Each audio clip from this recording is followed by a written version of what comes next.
اعوذ باللہ من الشیطان الرجیم بسم اللہ الرحمن الرحیم اذا الشمس كورت واذا النجوم انكدرت واذا الجبال سيرت واذا العشار عطلت واذا الوحوش حشرت واذا البحار سجرت وَإِذَا النُّفُوسُ زُوِّجَتْ صدق اللہ العظیم۔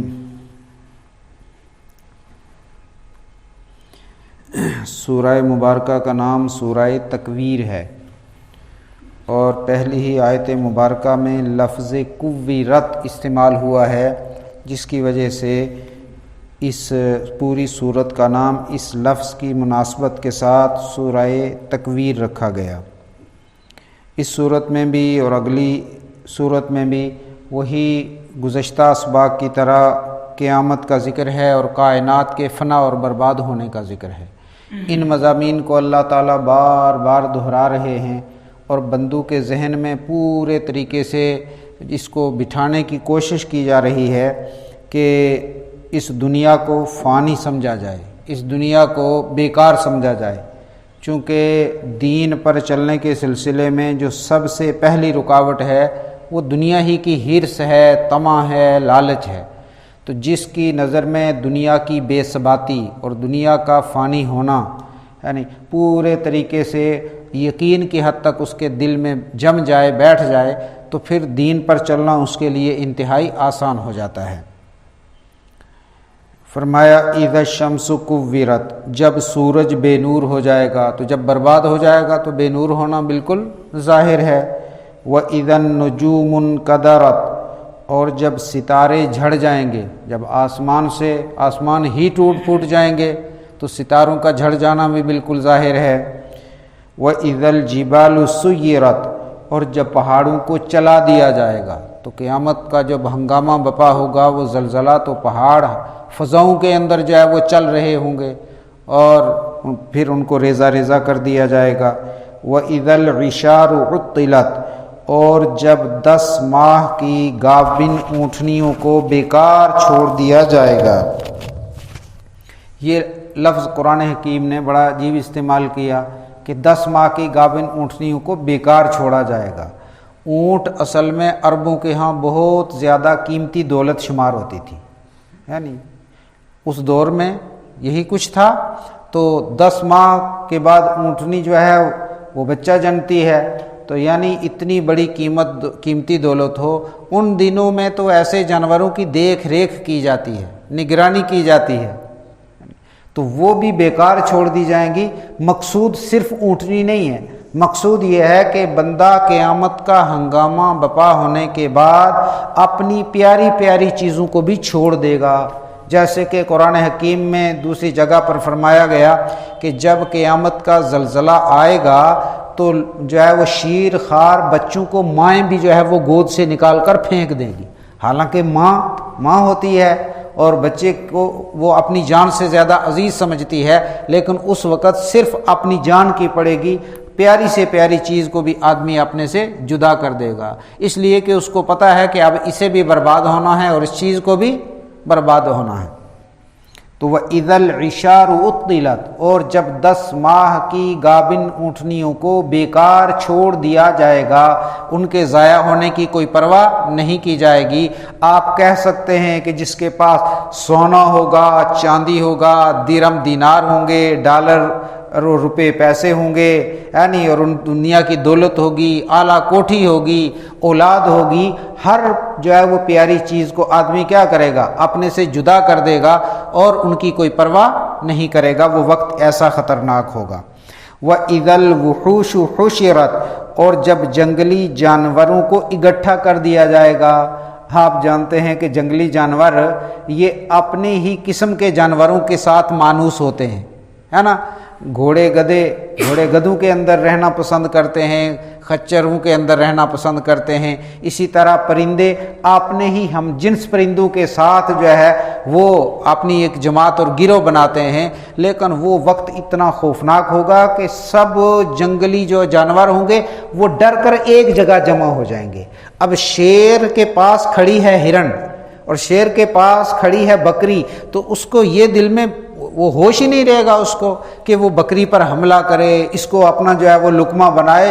ایسا خوف طاری ہوگا کہ پاس میں کون سا جانور ہے اس کی ہمت کسی کو سوچنے کی نہیں ہوگی، تو ان کو جمع کر دیا جائے گا۔ تو انسان جانور بھی زلزلہ قیامت کے آنے کے بعد حواس باختہ ہو جائیں گے، ان کو بھی اپنا ہوش نہیں رہے گا۔ وَإِذَا الْبِحَارُ سُجِّرَتْ، اور جب سمندروں کو جو ہے وہ دہکا دیا جائے گا، سمندروں کو ابالا جائے گا، مطلب یہ ہے کہ سورج اور چاند کو توڑ پھوڑ کر سمندر میں دریاؤں میں پھینک دیا جائے گا، اور ان کی وجہ سے ان کے اندر باقاعدہ آگ لگ جائے گی۔ زمین کے اندر جو ذخائر ہیں، اور ہم سب جانتے ہیں کہ کتنے ذخائر ہیں، اس میں مختلف قسم کی دھاتیں ہیں، مختلف قسم کے تیل ہیں، یہ سارے کے سارے جو ہے وہ ابل کر پانی میں شامل ہو جائیں گے، تو سمندر پانی جو آگ کے بجھانے میں کام آتا ہے خود اس کو آگ لگ جائے گی۔ تو کیا وہ منظر ہوگا، الامان والحفیظ۔ وَإِذَا النُّفُوسُ زُوِّجَتْ، اور جب تمام جانداروں کے یا تمام انسانوں کے جوڑے بنا دیے جائیں گے۔ جوڑے بنانے کا مطلب یہ ہے کہ فَتَأْتُونَ أَفْوَاجًا، تم اللہ کے دربار میں گروہ در گروہ آؤ گے، تو اس سے پہلے جوڑے بنا دیے جائیں گے۔ کفار کی ایک جماعت الگ یعنی اور منافقین کی جماعت الگ، مومنین کی جماعت الگ، اہل ایمان میں جو پکے اعلیٰ درجے کے مخلص مسلمان ہیں ان کی جماعت الگ، اور جو فاسق اور فاجر اور نافرمان ہیں ان کی جماعت الگ۔ دنیا میں تو رہتے تھے سارے مل جل کر اکٹھے، یعنی لیکن اب الگ الگ ان کی جماعتیں بنا دی جائیں گی، اور کہا جائے گا وَامْتَازُوا الْيَوْمَ أَيُّهَا الْمُجْرِمُونَ، اے مجرمو آج نیکوکاروں سے تم الگ ہو جاؤ۔ اور جب تمام انسانوں کے جوڑے جوڑے بنا دیے جائیں گے۔ وَإِذَا الْمَوْءُودَةُ سُئِلَتْ، اور جب زندہ قبر میں گاڑی گئی بچی اور لڑکی سے پوچھا جائے گا۔ آپ نے بارہا سنا کہ عرب میں کیا ہوتا تھا، بچی پیدا ہوتی تھی تو حیا کے مارے کہ کوئی آدمی ہمارا داماد اور رشتہ دار نہ بنے، بھائی سمجھتے تھے کہ کوئی ہمارا بہنوئی نہ بنے، اس غیرت میں آ کر وہ بچی کو زندہ درگور کرتے تھے۔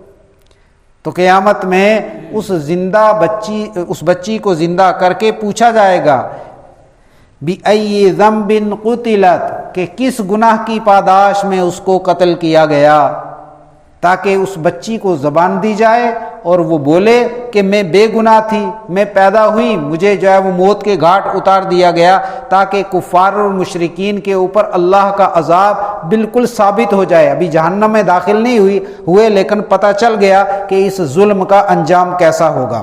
وَإِذَا الصُّحُفُ نُشِرَتْ، اور جب صحیفے مراد نامہ اعمال ہیں، اور جب نامہ اعمال کو کھول دیا جائے گا۔ وَوَجَدُوا مَا عَمِلُوا حَاضِرًا، اور وہ اپنے اعمال کو وہاں موجود پائیں گے۔ تو موجود کیسے پائیں گے کہ نامہ اعمال کو کھولا جائے گا ان کے سامنے، ہر بندہ اپنے نامہ اعمال کو پڑھ لے گا۔ دنیا میں وہ جاہل تھا تو بھی پڑھ لے گا، عالم تھا تو بھی پڑھ لے گا، اس لیے کہ وہاں تو لکھنے پڑھنے اور ڈگریوں کا کوئی مسئلہ نہیں ہوگا، ہر آدمی اپنے نامہ اعمال کو پڑھے گا۔ اور اللہ کی طرف سے باقاعدہ حکم بھی ہوگا اقرأ کتابک، تو اپنے نامہ اعمال کو خود پڑھ، کفا بنفسک اليوم علیک حسیبا، آج اپنا حساب لینے کے لیے تو خود کافی ہے۔ میرے بندے نامہ اعمال اپنا پڑھ اور اپنا کیا کرتا تو خود دیکھ، اور اس کے بعد تو خود فیصلہ کر کہ ایسے اعمال کرنے والے کا کیا انجام ہونا چاہیے۔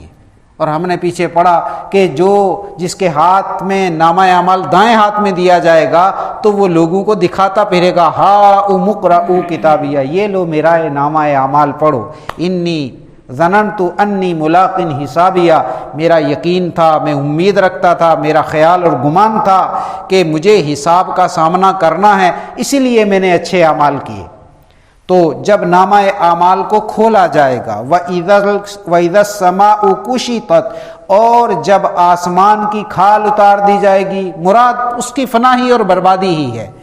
وَإِذَا الْجَحِيمُ سُعِّرَتْ، اور جب جہنم کو بھڑکا دیا جائے گا، وَإِذَا الْجَنَّةُ أُزْلِفَتْ، اور جب جنت کو قریب کیا جائے گا، عَلِمَتْ نَفْسٌ، ہر آدمی جان لے گا، ما احضرت، وہ کیا لے کر حاضر ہوا ہے، اس لیے کہ نامہ اعمال سامنے ہیں اور پڑھ کر خود ہی اندازہ لگا رہا ہے، تو ہر آدمی جان لے گا کہ وہ کیا چیز لے کر حاضر ہوا ہے، اور جو چیز لے کر حاضر ہوا ہے اس کا انجام جہنم ہے یا جنت ہے، وہ اس کو پتہ چل جائے گا۔ فلا اقسم بالخنس، پس میں قسم کھاتا ہوں پیچھے چلنے والے ستاروں کی، ستارے کبھی مشرق کو چلتے ہیں کبھی مشرق کو چلتے ہیں، الجوار الکنس، کے جو چلتے اور چمکتے چمکتے بجھ جاتے ہیں، نظروں سے غائب ہو جاتے ہیں، بہت سارے ستارے چل رہے ہوتے ہیں، اپنی منزل آتی ہے تو وہ چھپ جاتے ہیں۔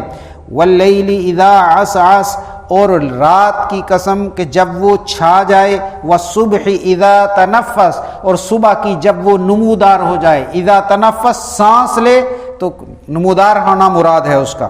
انہ لقول رسول کریم، احوال قیامت بیان کرنے کے بعد پھر اللہ رب العالمین انسانوں کو دعوت فکر دیتے ہیں کہ ان ہولناکیوں سے بچنے کا تمہارے پاس کیا راستہ ہے، کہ اللہ نے تمہارے اندر ایک نبی پیدا کیے ہیں اور ان کے اوپر ایک کتاب نازل کی ہے، وہ کتاب ہدایت کا سرچشمہ ہے، منبع ہے، اس کو اگر تم اپنے عمل میں لے آؤ تو تم کامیاب ہو جاؤ گے۔ اور اس کتاب کا اللہ کی طرف سے کتاب برحق ہونا اللہ رب العالمین بار بار قسمیں کھا کر ثابت فرما رہے ہیں۔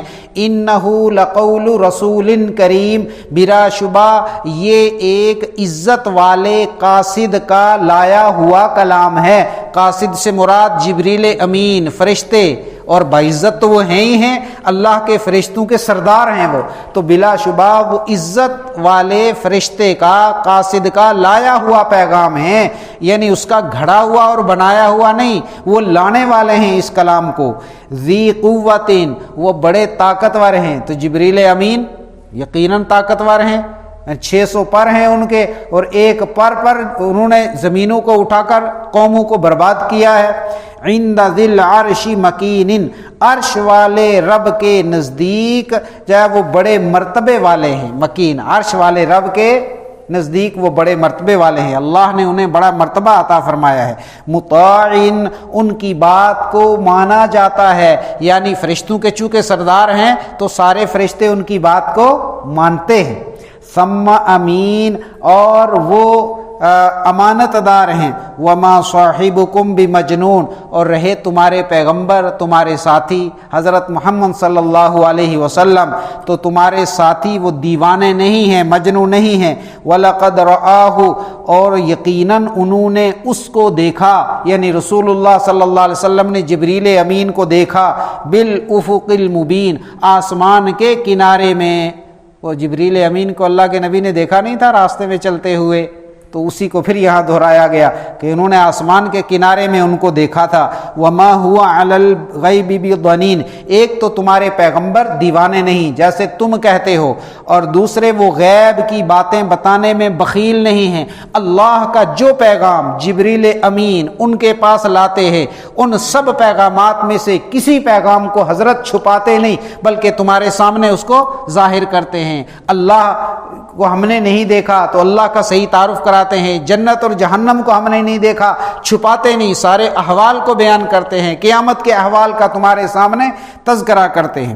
وما هو بقول شیطان الرجیم، اور یہ شیطان مردود کا قول اور کلام بھی نہیں ہے، جیسے کہ بعض لوگ کہتے تھے کہ کوئی جن حضرت کے ساتھ لپٹ گیا ہے اور یہ جن کے اثر کی وجہ سے ایسا کلام کہتے ہیں، تو یہ شیطان مردود کا کلام بھی نہیں ہے۔ کیا اس کلام میں کوئی شیطانیت نظر آتی ہے؟ کوئی کاہنوں کے کلام کی مشابہت نظر آتی ہے؟ یا کوئی دیوانوں کی باتوں سے اس کی کوئی مشابہت ہے، مماثلت ہے؟ یقینی طور پر نہیں ہے۔ فَأَيْنَ تَذْهَبُونَ پس تم کدھر بہہ کے جاتے ہو؟ ایسا پاکیزہ اور مقدس کلام اور ایسے عظیم الشان نبی اور اس کلام کا لانے والا فرشتوں کا سردار جبریل امین، تو فَأَيْنَ تَذْهَبُونَ کدھر بہہ کے جاتے ہو، کہاں جا رہے ہو؟ ان ہوا الا ذکر للعالمین، یہ تو تمام جہان والے لوگوں کے لیے نصیحت ہے۔ کیا؟ قرآن۔ تو قرآن کی عظمت کو بیان کرنے کے لیے صرف اتنی بات کافی تھی ماننے والوں کے لیے کہ یہ رب کا کلام ہے، اللہ رب العالمین کا کلام ہے۔ اس سے بڑی عظمت کو اس کلام کی ہو سکتی تھی، لیکن اللہ رب العالمین مختلف جو ہے وہ طریقوں سے گفتگو کا انداز بدل بدل کر قرآن کی عظمت کو اہل ایمان کے دلوں میں اور ان لوگوں کے دلوں میں کہ جو اس کا انکار کرتے ہیں بار بار بٹھا رہے ہیں۔ لمن شاء منکم ان یستقیم، تم میں سے جو آدمی سیدھے راستے پر چلنا چاہے اس کو چلنا چاہیے، یا لمن شاء منکم، جو آدمی چاہے تم میں سے ان یستقیم کہ وہ سیدھے راستے پر چلے تو وہ کیا کرے؟ قرآن حکیم سے ہدایت حاصل کرے۔ وما تشاءون، اور تم نہیں چاہ سکتے، الا ان یشاء اللہ رب العالمین، مگر جب تک کہ وہ رب نہ چاہے، جو تمام اللہ نہ چاہے جو تمام جہانوں کا رب ہے، پالن ہار ہے۔ تمہارے چاہنے سے کچھ نہیں ہوتا، اصل میں اللہ کے چاہنے سے ہوتا ہے۔ اور اللہ کب چاہتے ہیں؟ جب بندہ ہدایت کو کیا کرے؟ طلب کرے۔ تو بندے کو ہدایت طلب کرنی چاہیے۔